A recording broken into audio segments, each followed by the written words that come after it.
नमस्कार. All-rounder Gadadhar sir या YouTube चॅनलवर मी सर्वांचं स्वागत करतो.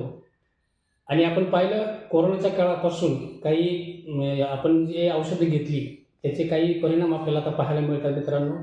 वयात काही 20 वर्षाच्या मुलांना अटॅक यायला लागले, 22 वर्षाच्या लोकांना अटॅक यायला लागले, काहींचं ब्लॉकेज व्हायला लागलेलं आहे, काहींचं बी पी वाढायला लागलेलं आहे, काहींची शुगर वाढायला लागलेलं आहे.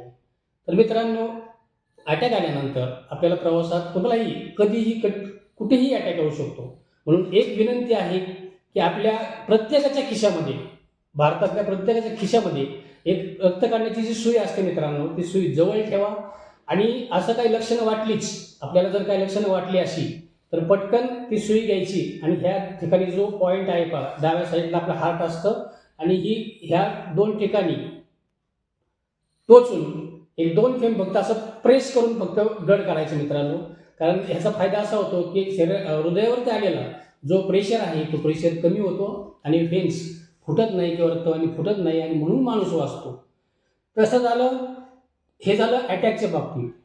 आणि त्यावेळेस मित्रांनो, ज्यावेळेस अटॅक येतो त्यावेळेस आपला बी पी पण वाढलेला असतो. आणि ज्याही लोकांना बी पीचा वगैरे असा कधी अचानक त्रास होतो त्या लोकांनी मीठ भाजीमध्ये किंवा जेवणामध्ये वरून कधीच घ्यायचं नाही आहे. जे भाजीमध्ये शिजलेलं असेल तेवढंच मीठ घ्यायचं आणि ते मीठ कधीही आपल्याला हानिकारक ठरत नाही आहे. जर असं कधी वाटलंच तर मग सगळ्यांना विनंती आहे की जर आपण आल्याचा तुकडा आणि सुई ही जर आपल्या खिशात कायम ठेवली तर आपल्याला निश्चित आपत्तीच्या काळामध्ये ह्याचा आपल्यासाठी म्हणा किंवा इतरांसाठी उपयोग होऊ शकतो.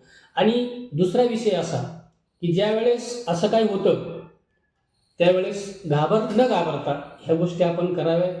आणि एक दुसरी एक अशी विनंती आहे की जर आपण संध्याकाळी जेवल्यानंतर एक आदरचा तुकडा खाल्ला आणि झोपलो मित्रांनो, तर त्या माणसाला कधीही अटॅक येऊ शकत नाही आणि त्याचा बी पी वाढू शकत नाही. हे झालं आपत्कालीन काळामध्ये करायचे उपचार. पण दीर्घकालीन काळामध्ये रक्तवाहिन्या ब्लॉकेज असणं, लिव्हर खराब असणं किंवा किडनी खराब होणं किंवा चरबी वाढलेली असते, तर अशा वेळेस मित्रांनो एक फॉर्म्युला मी तुम्हाला अगदी नॅचरल सांगतो. आणि तो फॉर्म्युला म्हणजे 100 ग्रॅम धने, 100 ग्रॅम जिरे आणि 50 ग्रॅम ओवा, हे तिन्हीचं मिश्रण करून आपण जशी बडीशेप भाजतो तशी बडीशेप भाजल्यासारखं भाजावं आणि त्याची पावडर करून काचेच्या बरणीमध्ये भरून ठेवा. आणि ज्याही लोकांना असं वाटतं की आपल्याला ह्यापैकी कुठल्याही प्रकारचे प्रॉब्लेम येऊ नयेत त्या लोकांनी जेवल्यानंतर मित्रांनो सकाळी आणि संध्याकाळी 1 चमचा पावडर आणि 1 ग्लास पाणी घ्यावं मित्रांनो. ह्या जर गोष्टी केल्या आपण तर निश्चित आपलं एक दीर्घकालीन ही ट्रीटमेंट आहे, ह्याच्यातून निश्चित फायदाच होईल, तोटा काहीच होऊ शकत नाही मित्रांनो. आणि म्हणून माझी विनंती आहे की जर आपण या गोष्टी केल्याच तर आपल्याला हा कधी प्रॉब्लेम येणार नाही आहे आणि ह्याचा फायदा हा इतरांनाही व्हावा म्हणून हा व्हिडिओ मी शेअर करत आहे मित्रांनो. ह्या गोष्टी जर आपण लक्षात घेतल्या तर याचा आपल्याला निश्चित फायदा होईल. अशा बऱ्याच गोष्टी माझ्या या यूट्यूब चॅनलवरती मी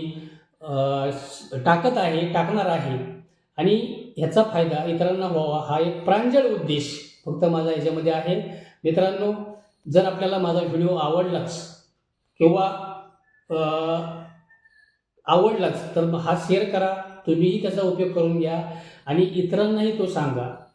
माझ्या व्हिडिओमध्ये असे नवनवीन व्हिडिओ किंवा उपचाराच्या पद्धती ह्या मी टाकणार आहे. याचा फायदा फक्त प्रांजळ उद्देश असा आहे की मला कुठल्याही प्रकारचं प्रसिद्धी नको आहे, फक्त याचा फायदा हा गोरगरीब लोकांना व्हावा आणि गोरगरिबांचे पैसे वाचावे. त्याचबरोबर नाशिकला एक हॉस्पिटल आहे मित्रांनो, त्या ठिकाणी गोरगरिबांसाठी मोफत किंवा माफक दरामध्ये उपचार केले जातात. तोही मी भविष्य काळामध्ये त्याची सर्व माहिती मी आपल्या व्हिडिओवर टाकणार आहे.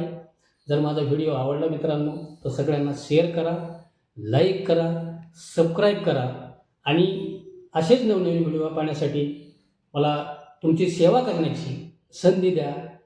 धन्यवाद.